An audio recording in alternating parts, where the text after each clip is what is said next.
Bonjour et bienvenue dans le 61e numéro de Anime no Melody, spécial Nippon Animation, les créateurs des classiques de l'animation japonaise comme Princesse Sarah, Tom Sawyer, les 4 filles du Dr March, avec 2 titres moins connus et pourtant diffusés à la télévision française. Il s'agit de Papa Longjambe et de Petite Bonne Femme. Comme toujours, je vous rappelle que ce podcast est chapitré et vous pouvez voguer d'un classique à un autre. Mais avant d'écouter ces 2 soundtracks, retrouvons le mirifique Yakuza, le rétro Video Boy, avec sa rubrique mensuelle, la Retro Time Machine.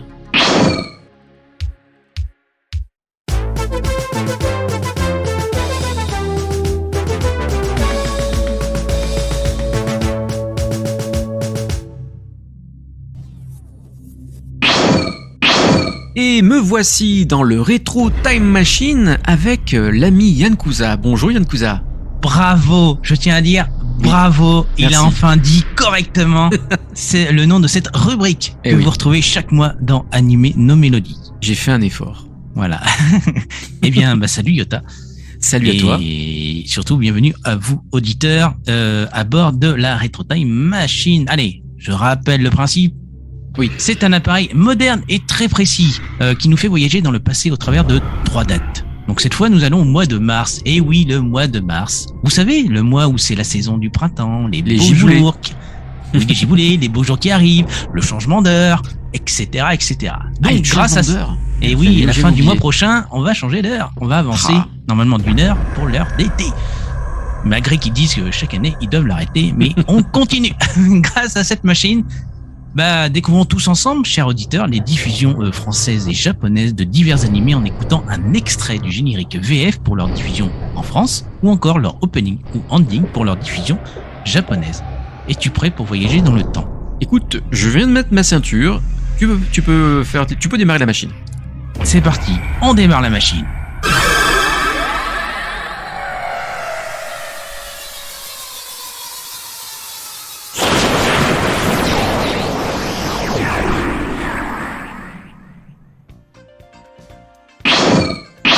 Et on vient de se déplacer et d'atterrir au Japon à la date du lundi 6 mars 1978 et nous sommes en présence du premier épisode d'un animé que je qualifierais plutôt de magique et diffusé sur la chaîne TV Asahi.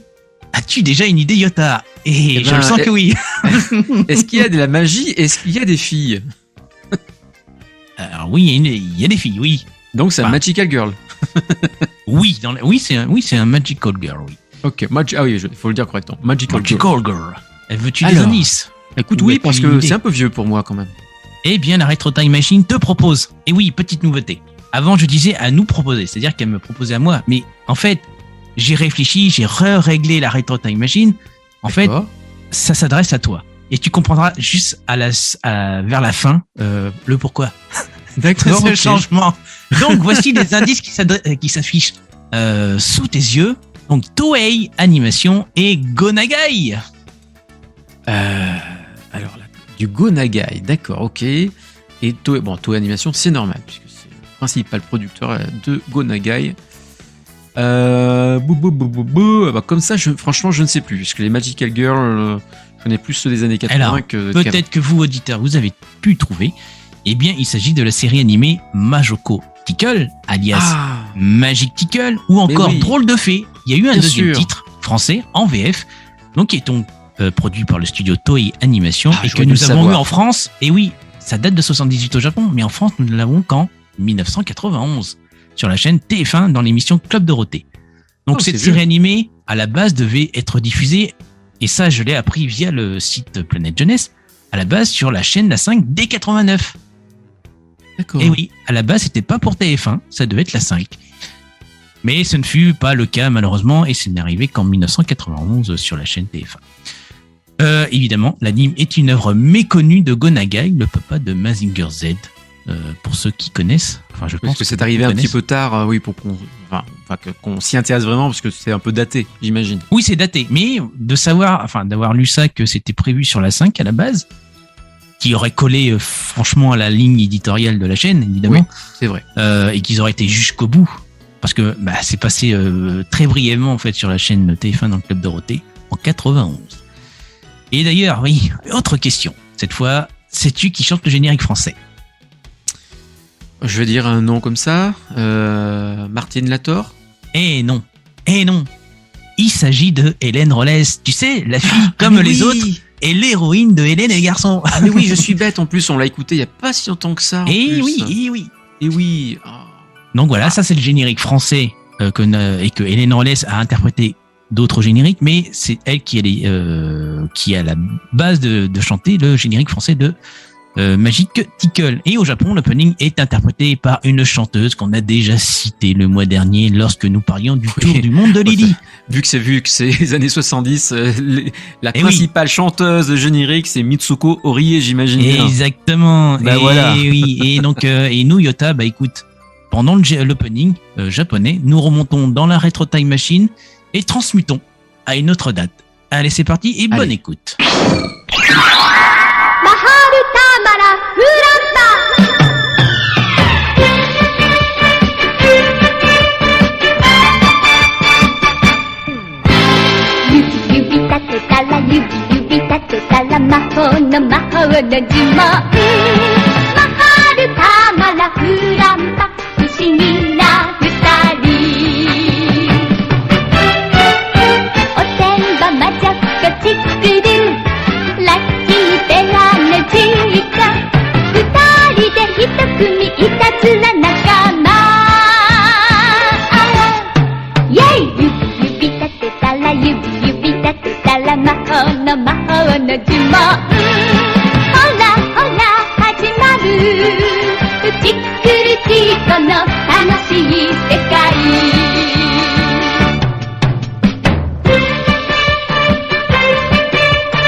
Yota, la Retro Time Machine vient de faire un bond de 17 ans.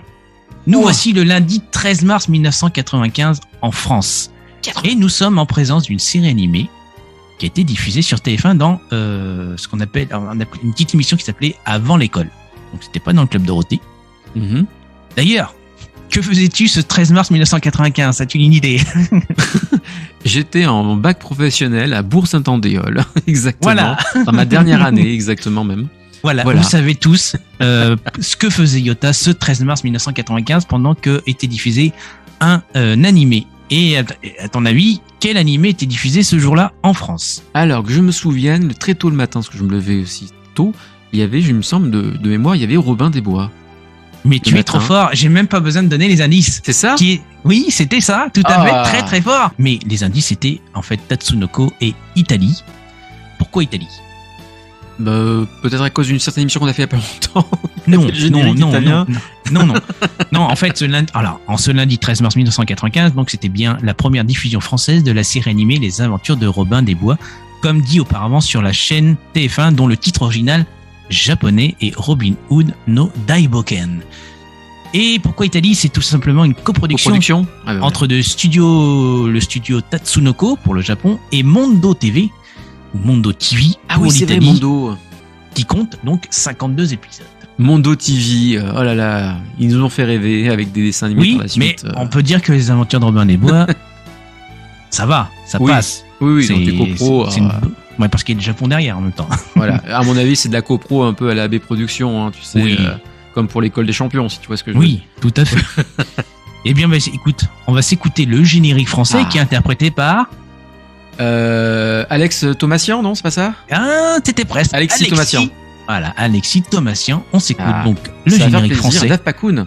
Exactement, les aventures de Robin des Bois tout de suite. Et nous, on remonte dans la Retro Time Machine.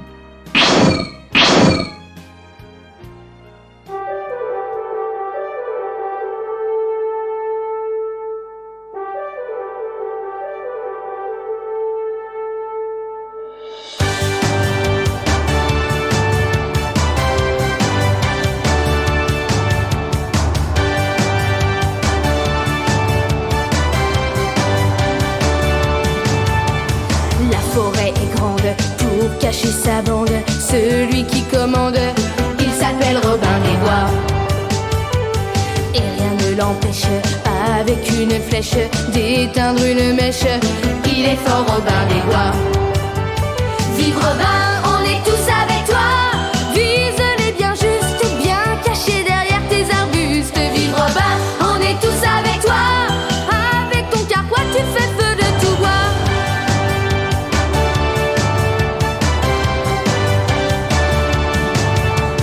Il a l'œil qui brille, le cœur qui scintille. Les garçons, les filles aiment tous Robin des Bois. Petit Jean Marial, frère Tuc et son âne, ceux que l'on condamne aiment tous Robin des Bois. Ouh, Robin, pour l'honneur des vauriens, on irait au bout du monde. Ouh, Robin, pour tous ceux qui n'ont rien, on irait au bout du monde. Il a mis sa témérité pour défendre la liberté. Et c'est pour Robin, pour tous ceux qui ont faim, qu'on se bat au long des grands chemins.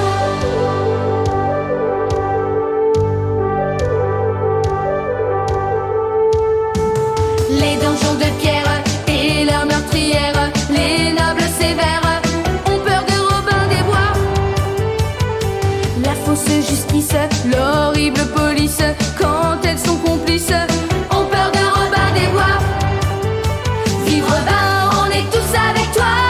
Vise-les bien juste, bien cachés derrière tes arbustes. Vive Robin, on est tous avec toi. Avec ton carquois, tu fais feu de tout bois. Ouh, Robin, pour l'honneur des vauriens, on irait au bout du monde. Pour Robin, pour tous ceux qui n'ont rien, on irait au bout du monde. Il a mis sa témérité pour défendre la liberté, Robin.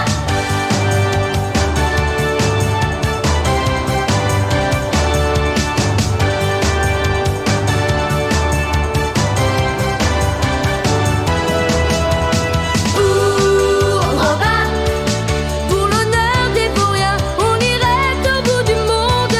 Ouh, Robin, et pour ceux qui n'ont rien, on se bat au long des grands chemins.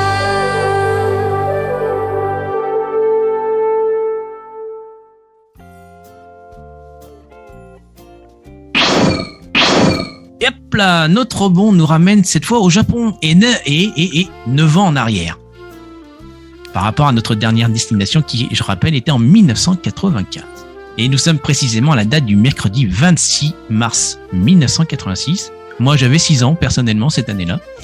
Mais cette série animée qui passe en ce moment son premier épisode sur la chaîne Fuji TV, parce que nous sommes en direct du Japon en 1986, va beaucoup vous plaire. Évidemment, Yota, tu ne vois pas ce que je vois, car, et oui, je le disais juste avant, car tu n'as pas la vision que j'ai moi, c'est-à-dire la vision rétromatique. Et oui, j'aime bien inventer des termes. Des mots. que je possède. Et que je possède. Parce que pourquoi je la possède, c'est parce que tant que tu n'as pas les indices de la Retro Time Machine, tu ne peux pas voir ce que je suis en train de regarder en ce moment. Et que toi, en fait, c'est flou, c'est brouillé, alors que moi, je vois bien ce qui se déroule. D'où les indices. Veux-tu les indices? Oui, as-tu une idée déjà? Alors, j'ai peut-être une idée. Ah, je le sens qu'il va me flinguer encore. Peut-être pas, parce que je me trompe peut-être de date. Hein. Est-ce que ce serait Juliette, je t'aime, donc Maison et Coucou? Ah, t'es trop fort, c'est ça trop fort. Et oui, et donc les indices c'était romance et pension. Évidemment, quand j'aurais cité pension, tu aurais pu trouver si tu n'avais pas cité la réponse tout de suite. Et donc c'est bien Maison et Coucou avec comme premier opening Kanashimi Yo Konishiwa, interprété par Yuki Saito, l'une des plus belles créations de la mangaka Rumiko Takahashi et qui pour moi est l'une des meilleures comédies romantiques des années 80. D'accord, ça veut dire bonjour tristesse, il me semble de mémoire. Je crois. Et donc, on va se l'écouter, ce premier opening de Maison Ikoku. On peut peut-être en parler un peu. Pour toi, est-ce que c'est aussi l'une des meilleures comédies romantiques mais totalement. Des années 80 ? Il n'y a pas eu tellement que ça, de base. Mais vraiment, parce que déjà, elle a duré longtemps. Elle a duré 96 épisodes de mémoire. Si je me donc, ça pas. durait 2 ans, parce que la première date, donc, c'était le 26 mars 86 pour le premier épisode, et ça s'est terminé le 2 mars 88. Et oui, et je me rappelle que j'avais été obligé d'attendre très longtemps pour voir la fin, puisque à un moment donné, je travaillais, moi, ça passait pas le matin, je crois, le mercredi matin à un moment donné, et moi, j'étais à l'école, et donc, du coup, il a fallu que je voie une rediffusion tous les samedis, un épisode, donc 96 épisodes, je vous rappelle. Et il m'a fallu attendre plusieurs années, du coup, pour voir la fin de Maison Ikoku. Donc, c'était plus dans les années 90, je pense, que j'ai vu la fin. Et je me souviens même, dans ses premières diffusions, lorsque j'allais au garage de mon père, parce que mon père avait un garage. D'accord. Que je regardais à travers la fenêtre d'un type qui était sur la route, un épisode de Maison Ikoku, de Juliette Je t'aime, à travers la fenêtre. Je faisais un voyeur un peu. D'accord. Eh ben écoute, formidable. Et donc, Maison Ikoku, bon, évidemment, pour ceux qui nous écoutent, c'est Juliette Je t'aime en France, dont on a eu un générique français par Bernard Minet. Mais voilà, c'est une pépite, ce générique qu'on va écouter. Un joli pull sur le oui. autour du cou. Et surtout, c'est que je tiens à dire que cet opening, quand on le voit en image, est très, on va dire, dans un ton très pastel niveau crayon de couleur, si je me trompe pas dans la oui, je vois ce que tu veux dire. C'était voilà. Oui, t'as raison. Crayonné, pastelisé. Crayonné, voilà, pas pasteurisé, hein, attention. Non, c'est pas la même chose. Vous êtes pas dans le lait No Melody. Vous êtes bien dans Animé No Melody et dans la rubrique Retro Time Machine. Eh bien, écoute, on va écouter ça. Et je vais terminer. C'est qu'il y avait aussi d'autres séries animées qui ont été diffusées au mois de mars. Je vais les citer de tête. Il y avait À plein gaz pour la France avec un générique de Jean-Paul Césari. Il y avait aussi Dragon Ball qui a démarré le 2 mars 88 chez nous en France. Et on en avait parlé nous le mois dernier qui avait débuté en février. J'ai oublié la date, février 86 au Japon. Qui d'ailleurs la date était hier, le 26 février. De la première diffusion du premier épisode de Dragon Ball, et chez nous c'était le 2 mars 88. Il y a eu à plein gaz, et il y en a eu une pléthore, tellement je ne peux pas tout citer. Mais voilà. Et bien on va écouter donc cet opening. Je t'en prie. Ça va faire super plaisir, surtout moi, ou auditeurs aussi. Donc on s'écoute Yuki Saito avec Kanashimi Yo Konishiwa.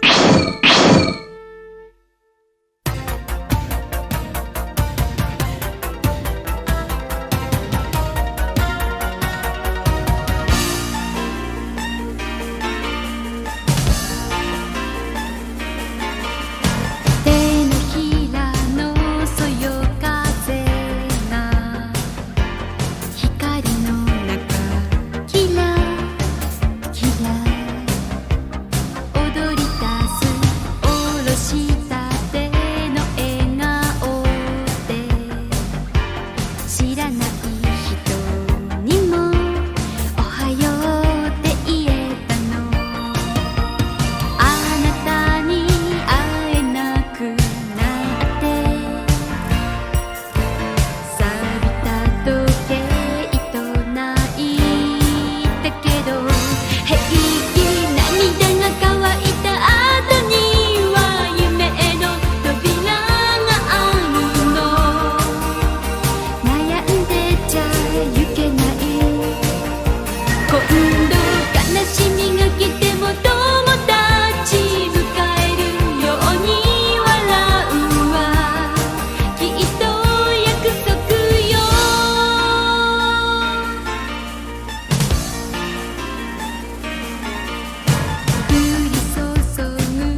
やってくるけど仲良くなってみせるわだって約束よ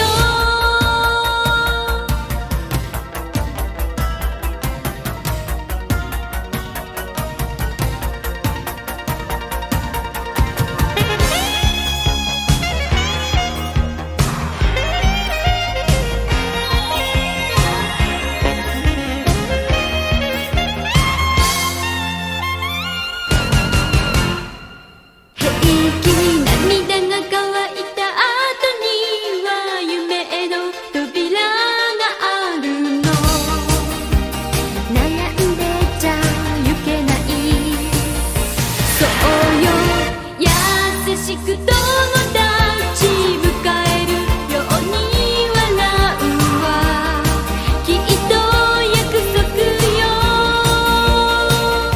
不意に悲しみはやってくるけど仲良くなってみせるわだって約束よ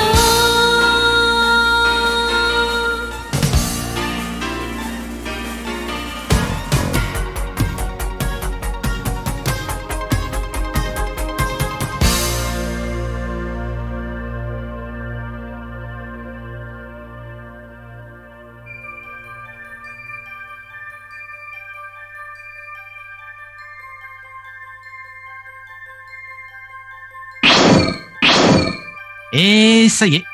Voilà, de retour en 2022. Ça y Mauvaise est. année. Oui. Oui, on va pas parler de ça. Non, j'aurais dit rien, moi.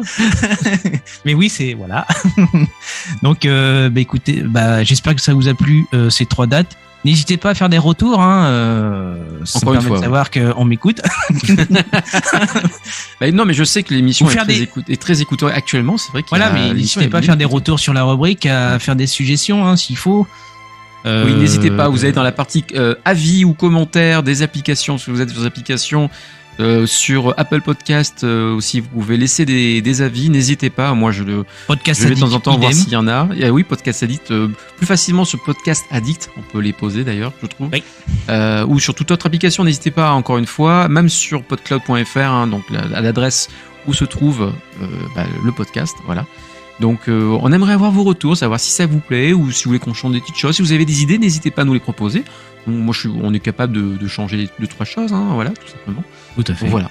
Moi, j'en ai Donc, en stock des idées. Oui, t'en as toujours des idées. Ça, je le sais bien.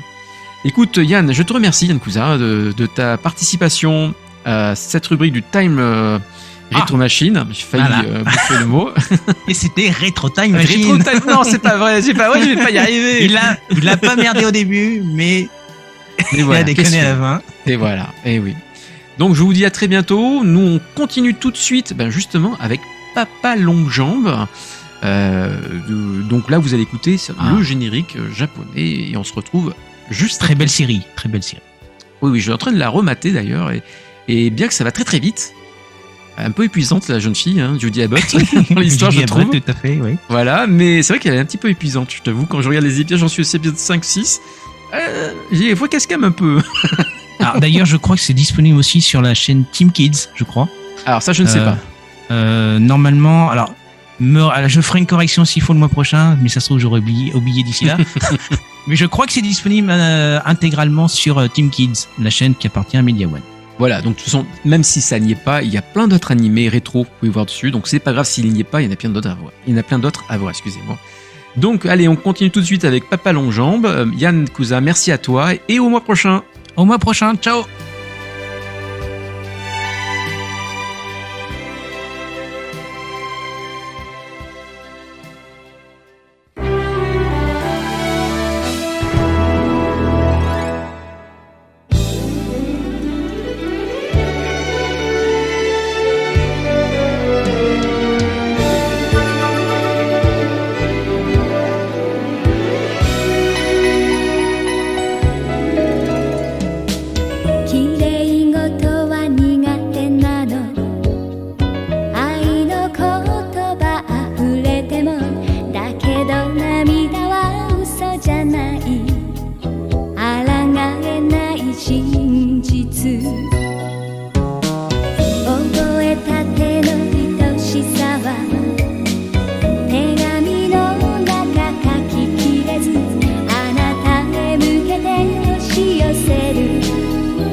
私なりの真実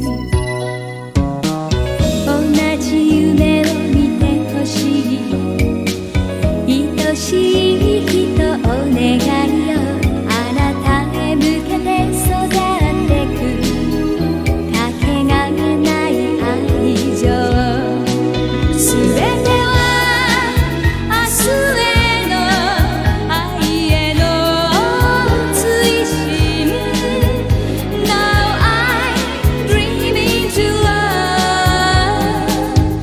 to grow away すべては明日への愛への追伸 Now I'm dreaming to love to grow away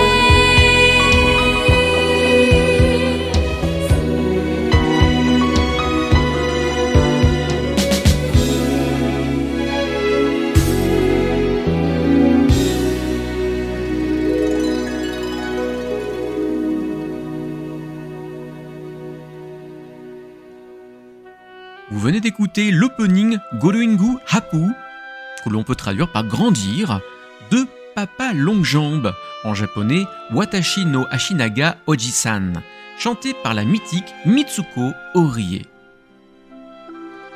Papa Longjambe est à la base un roman de Jean Webster, adapté de multiples fois en comédie musicale, mais aussi en film. Jean Webster est une écrivaine née en 1876 et décédée en 1916. Pour la petite anecdote, la mère de Jean Webster est la nièce de l'écrivain Mark Twain, que l'on connaît pour Tom Sawyer, tandis que son père en est l'éditeur. Pour son premier roman, Just Patty, et aussi pour Papa Longjambe, la jeune écrivaine s'est inspirée de sa vie universitaire pour donner vie avec modernité à ses œuvres. En effet, ses livres les plus connus mettent en scène de jeunes femmes pleines de vie au seuil de l'âge adulte, sur le plan personnel comme sur le plan social et intellectuel. Mais ils sont écrits avec suffisamment d'humour, de second degré, dans les dialogues, et la peinture de la société d'alors peut être d'une lecture agréable pour les lecteurs d'aujourd'hui. C'est cette modernité qui plut aux producteurs de la série. L'histoire raconte celle d'une jeune orpheline, Judy Abbott, dont les études sont financées par un bienfaiteur anonyme. Grâce à lui, elle peut étudier dans une école privée. En échange, elle doit juste entretenir une correspondance à sens unique dans laquelle elle devra lui raconter ses progrès. Elle ignore pourtant tout de cette personne, même son nom. Elle le surnomme Papa Longjambe, car elle ne se souvient que de son ombre lorsqu'il était venu à l'orphelinat. Son identité est connue à la fin du dessin animé, bien entendu. Bien que Judy ait rencontré sans le savoir plusieurs fois son bienfaiteur. Je ne vais pas vous raconter le pourquoi du comment, car la série est disponible en DVD chez TF1 Vidéo. Pour le roman, hormis le chapitre d'introduction, le roman est écrit sous forme épistolaire, les lettres qu'écrit l'héroïne à son bienfaiteur. Publié en 1912, son roman est acclamé par la critique et le public, devenant un succès littéraire. Il faudra attendre 1981 pour que ce roman soit publié en France, sous le titre de Papa Faucheux, ce qui est vraiment bizarre et fâcheux.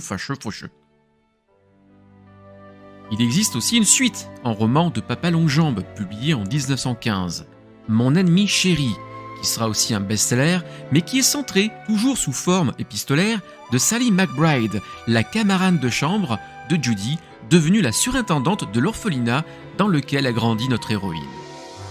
Pour terminer, Jean Webster eut une vie courte, mais remplie et heureuse. Elle décédera malheureusement à l'accouchement de sa fille le 10 juin 1916. Elle avait 39 ans. Sa fille sera nommée Jean en l'honneur de sa mère. On écoute le générique français de Papa Longjambe, chanté par Martine Lator. Quand on est orpheline, on a tout plein d'amis, des copains, des copines, qui vous tiennent compagnie. Mais ce que l'on n'a pas, qui vous manque le plus, c'est le bras d'un papa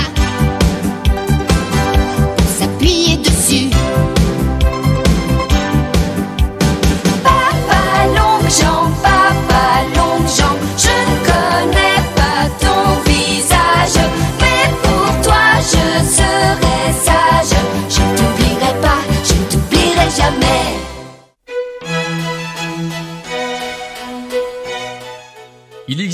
une version longue de ce générique.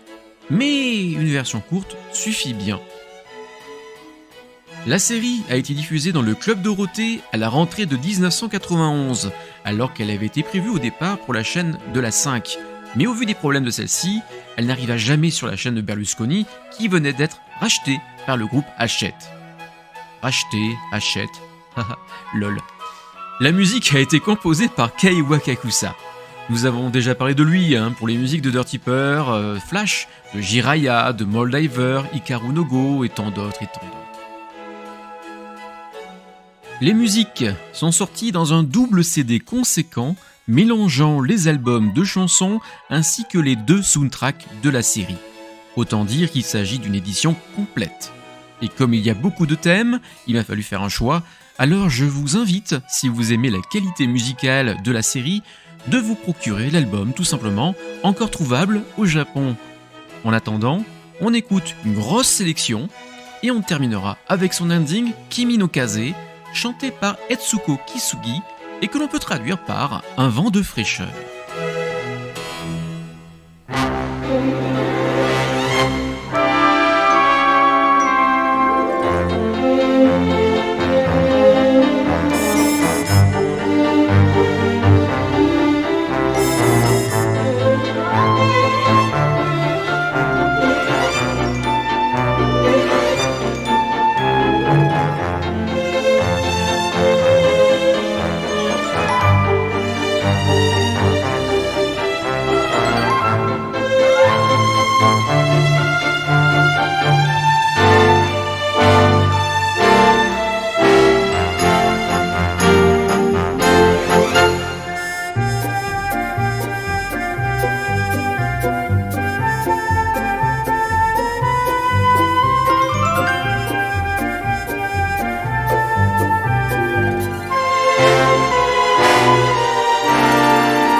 Vous aimez les 4 filles du Dr March, et plus particulièrement Joe March? Eh bien, si on allait la retrouver quelques années plus tard dans sa suite Petite bonne femme.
Vous venez d'écouter l'opening japonais de Wakakusa Monogatari Nan Tojo Sensei, histoire de jeunesse Nan et le professeur Joe, Ashita Mo Otenki, que je pense que l'on peut traduire par Demain, beau temps, chanté par Akiko Kosaka.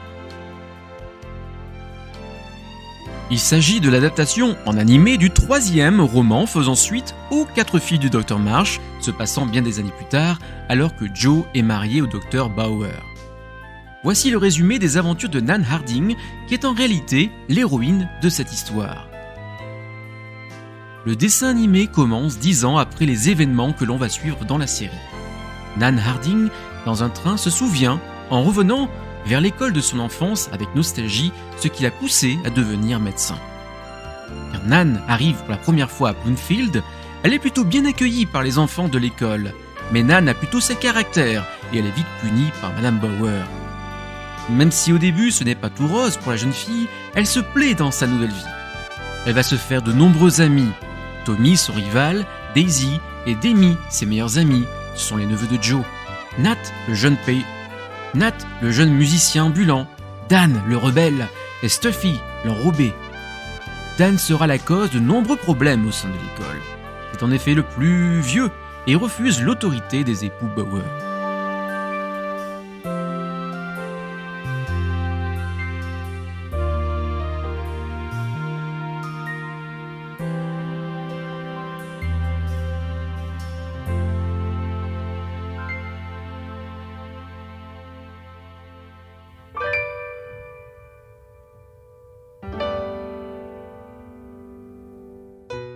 Comme je vous l'ai déjà dit, Madame Bower est en fait la jeune Jo de la série Les 4 filles du Dr Marsh, mais âgée de 10 ans de plus et ayant des enfants.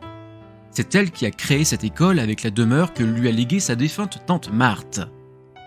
Avec l'aide de son mari Fritz Bauer, un professeur allemand émigré, ils vont mettre au point un nouveau système éducatif incluant des cours à l'extérieur dans les beaux pâturages qui entourent l'internat, des activités sportives, ludiques et civiques, afin de développer le caractère autonome des élèves qu'elle va accueillir, ce qui leur permettra au final de pouvoir réaliser leurs rêves. Pour rappel, la série de romans comprenant les 4 filles du Dr Marsh se nomme en réalité Little Men, au pluriel, ce qui fait sens au titre français de cette série, sauf que bizarrement et sûrement adapté littéralement en France, le Men au pluriel s'est changé car en réalité, l'histoire est centrée sur Nan. Elle est l'adaptation du 3e livre des aventures de Jo, Le rêve de Jo Marsh, Little Men en VO. La Nippon Animation n'ayant jamais adapté le 2e, Good Wives, alias les 4 filles de Dr Marsh se marient, ni le 4e, Jo Boys, Jo et sa tribu, en français toujours, qui est la suite 10 ans plus tard de Little Men. Par contre, alors que dans le roman, c'est Nat qui raconte l'histoire, ici le scénariste a préféré centrer celle sur Nan. Déjà parce que la série s'adressait à un public féminin, certainement. Je pense que ce choix est délibéré pour retrouver un style proche des séries fleuves américaines comme La Petite Maison dans la Prairie. Les musiques ont été composées par l'américain David Siebels. Oui, un américain, vous avez bien entendu. Un fait rare à l'époque, mais qui ne l'est plus vraiment de nos jours. David Siebels est un compositeur, arrangeur, claviériste et producteur de disques. Il a arrangé et produit 25 albums, composé plus de 35 films, composé 9 séries télévisées américaines et a dirigé 65 émissions télévisées de variété. Il a aussi beaucoup composé pour des publicités télévisées ainsi que des jeux éducatifs sur CD-ROM. Il a joué, dirigé et orchestré pour des artistes tels que Rita Coolidge, Ray Charles, B.B. King, Rick Springfield, Taylor Dan et bien d'autres. Écoutons ensemble ces musiques, puis nous finirons avec le ending de la série Aozola no Ding Dong, que l'on peut traduire par les cloches du ciel bleu, je crois qu'on peut dire ça comme ça, chanté par Kaoru Ito et The Tree of the Forest Children's Shore. Cette chorale, on l'a déjà entendue dans Mike and Jolly, Belle et Sébastien, mais aussi dans le générique japonais des contes de Grimm, Bikuli Man, Winspector, Fiveman, etc., etc. La liste est longue.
どこまで続く森の向こうへ果てしなくこの空はどこまで青い遥かに海を越えて夢と勇気と元気が溢れて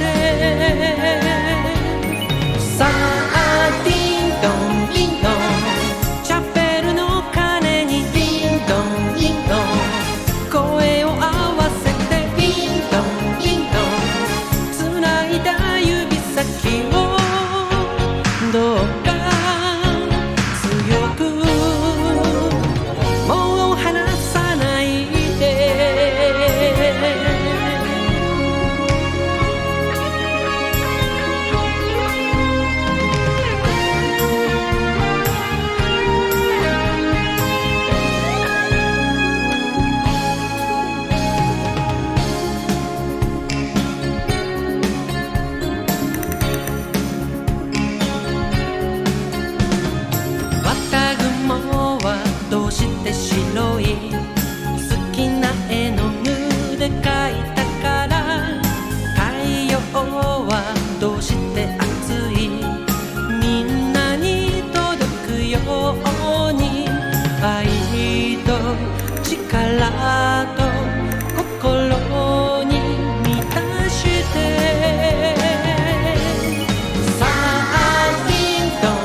Animé nos mélodies, c'est terminé pour ce mois-ci.